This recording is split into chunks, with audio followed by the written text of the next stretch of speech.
नमस्कार दोस्तों, आप देख रहे हैं यूपी 80 न्यूज़ और मैं हूं बलीराम सिंह। दोस्तों, उत्तर प्रदेश सहित देश के 12 राज्यों में इस समय मतदाता सूची के विशेष गहन पुनरीक्षण अर्थात SIR का कार्य चल रहा है। लेकिन इसी दौरान अपना दल कमेरावादी की नेता एवं सिराथू सीट से विधायक डॉक्टर पल्लवी पटेल ने बड़ी घोषणा की है।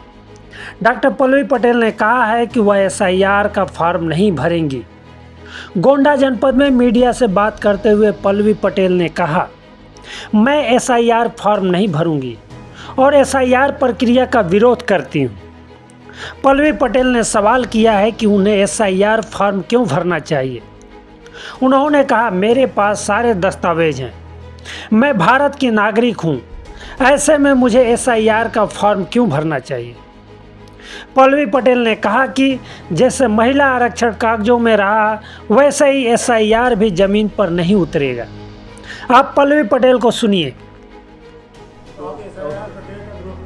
मैं बिल्कुल विरोध करती हूँ। आपने अपना SIR फॉर्म भर दिया? नहीं भरूंगी।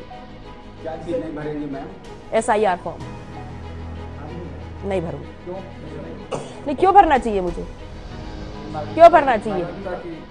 मैं तो नागरिक हूँ ना, मेरे पास तमाम दस्तावेज है, तो SIR मुझे क्यों भर रहा है? तो आप तो अपने मताधिकार से वंचित हो जाएंगे। वही मैंने बोला। मैं कैसे वंचित हो जाऊंगी? मैं पूरी उम्र अपना वोट दे रही हूँ। आज अगर SIR नहीं भरूंगी तो मैं वंचित हो जाऊंगी? नहीं, मेरा विरोध सिर्फ इतना है कि मेरे पास तमाम वैलिड दस्तावेज हैं। तो अब आप अगर मेरा नाम काटते तो किस आधार पे काट रहे हैं? क्योंकि मैं तो लगातार वोट दे रही हूँ, मेरे तमाम दस्तावेज हैं। तो अब SIR की जरूरत मुझे क्यों है? मैं मतदाताओं से इतना अपील करूंगी, अगर आप SIR को ठीक समझते हैं तो भरिए, अगर आप ठीक नहीं समझते हैं तो आप मत भरिए। मैं ये मानती हूं कि मैं इस देश की लोकतांत्रिक व्यवस्था में वोटर हूं, मेरे पास तमाम प्रपत्र हैं, मैं SIR नहीं भरूंगी।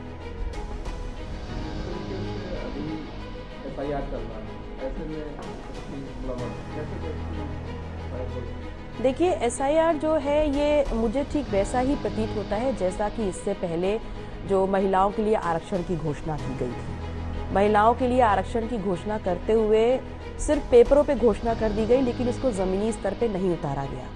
अब SIR जो है वो भी केंद्र सरकार की एक जुमला जैसा हो सकता है, जिसमें उनका उद्देश्य किसी के साथ न्याय करना नहीं है, किसी का नाम ऐड करना नहीं है, बल्कि एक जातिगत आंकड़े निकालने का नहीं है, बल्कि उनका उद्देश्य है कि जो दूर दराज दलित, पिछड़े, मजलूम लोग जो गांव में रहते हैं, उनका नाम उनके लोकतंत्र के द्वारा जो उनको ताकत मिली है वोट देने की, कहीं ना कहीं ये लोकतंत्र पे एक हमला है।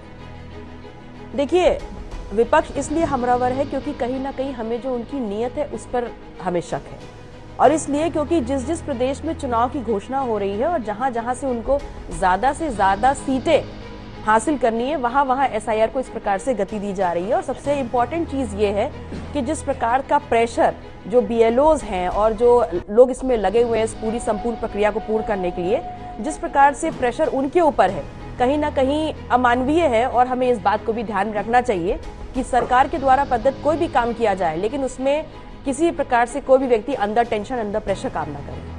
बिल्कुल दबाव है। अगर उनके ऊपर ये दबाव है कि पूरा कार्य जो आपको सौंपा गया पूरा नहीं होता तो आपकी तनख्वाह रोक दी जाएगी, तो एक व्यक्ति जो सरकारी कर्मचारी है वो 30 दिन काम किस लिए करता है? वो इसलिए करता है ताकि उसकी जेब में उसकी तनख्वाह है, वो अपने परिवार का भरण पोषण कर सके। किसी भी काम को करने की आप एक लिमिट लगा सकते हैं, लेकिन उसका वेतन रोकने का मापदंड तो सही नहीं है। देखिए, अगर डिटेंशन सेंटर बना रहे हैं तो कैसा बना रहे हैं ये बताइए, उसमें आधार क्या होगा और उसके बाद प्लान B क्या है? ये तो अभी आपने तुरंत के तुरंत उस चीज को हटाने के लिए एक सरप्राइज आइटम के तौर पर यहाँ बता दिया कि हम ये करेंगे, लेकिन उसके बाद क्या करेंगे, उसके बाद वो इश्यूज को कैसे एड्रेस करेंगे, ये इंपॉर्टेंट है। बस इतना ही। आप जन सरोकार की खबरों को बढ़ावा देने के लिए UP 80 को अधिक से अधिक सब्सक्राइब कीजिए, लाइक कीजिए और शेयर कीजिए। बहुत बहुत धन्यवाद।